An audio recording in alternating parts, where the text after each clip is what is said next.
पराभव करून निवडून आलेले आहेत. सत्तार हिंदू देवतांचा किती सन्मान करतात हे सर्वश्रुत आहे. हनुमंताबद्दल त्यांचे विशेष प्रेम आजही इंटरनेटवर उपलब्ध आहे. इतिहासात झालेच तर शिंदे सेनेचे सत्तार यांच्यावर पूर्वीचे काय काय आरोप आहेत सांगायचे असेल तर गाठोडे उघडू. याच्यासाठी आपला जो पिंट आहे आणि दुसऱ्या काय करण्याचा खेळ सुरू आहे असं तुमचं पिंट आहे. परवा जे भारतीय जनता पार्टी किंवा इथले शिंदे गटाचे जे मंत्री आहेत त्यांनी शिवसेनेनं काही लोकांना जो प्रवेश दिला, त्यांना ज्या पद्धतीनं वक्तव्य केलं,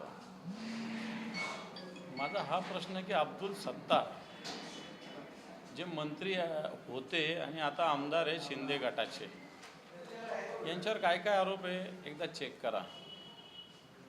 हनुमानाविषयी ते काय काय बोललेले ते एकदा तपासा. तुम्ही बॉम्बस्फोटाचं वगैरे म्हणाल तर अजिंठ्याच्या डोंगरात कोण कोण येऊन राहिलं होतं आणि कोणी त्याला सपोर्ट केला होता हेही तपासा. सांगण्याचा मुद्दा हा की आपल्यासोबत आहे तो पिंटू आहे, म्हणजे पिंट आहे, आणि दुसऱ्यासोबत आहे ते कार्ट आहे.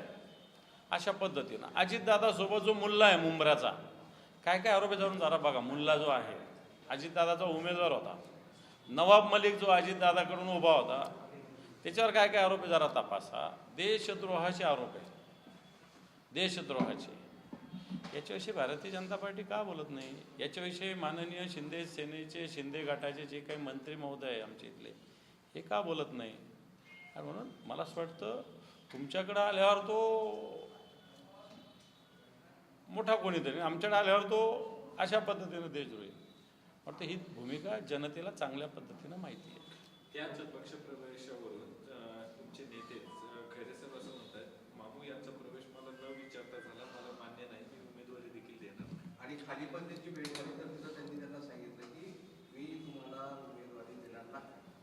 मला असं वाटतं शिवसेनेचे पक्षप्रमुख जे आहेत हे सर्वोच्च शिवसेनेत आहे आणि त्यांना प्रवेश दिलेला आहे.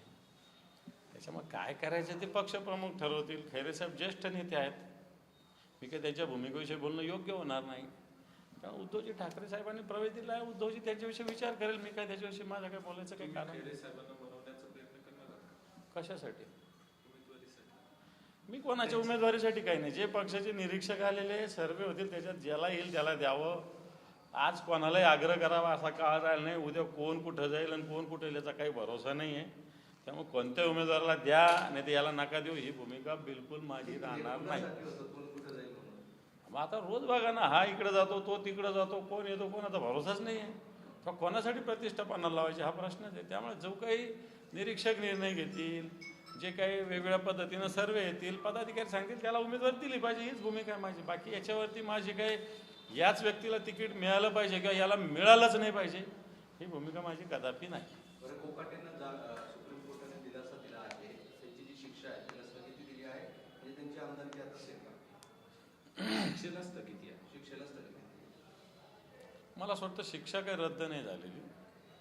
स्थगिती असणं म्हणजे काही शिक्षा रद्द होणं असं कायदेशीर भाषेत म्हणता येणार नाही. एवढंच.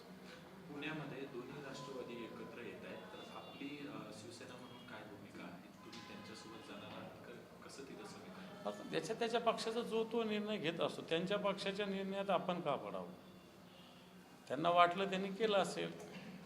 परंतु अजितदादांबरोबर जाणं म्हणजे भारतीय जनता पार्टीबरोबर जाणं हे तर स्पष्टच आहे. तिथं तुमची काय भूमिका असते? मला वाटतं पक्षप्रमुख ठरवतील. या बाबतीत पक्षप्रमुख आणि तिथली आमची शिवसेनेची शाखा सक्षम आहे, ते निर्णय घेतील त्या संदर्भात. Okay sir. थँक्यू. आपल्याकडे झालं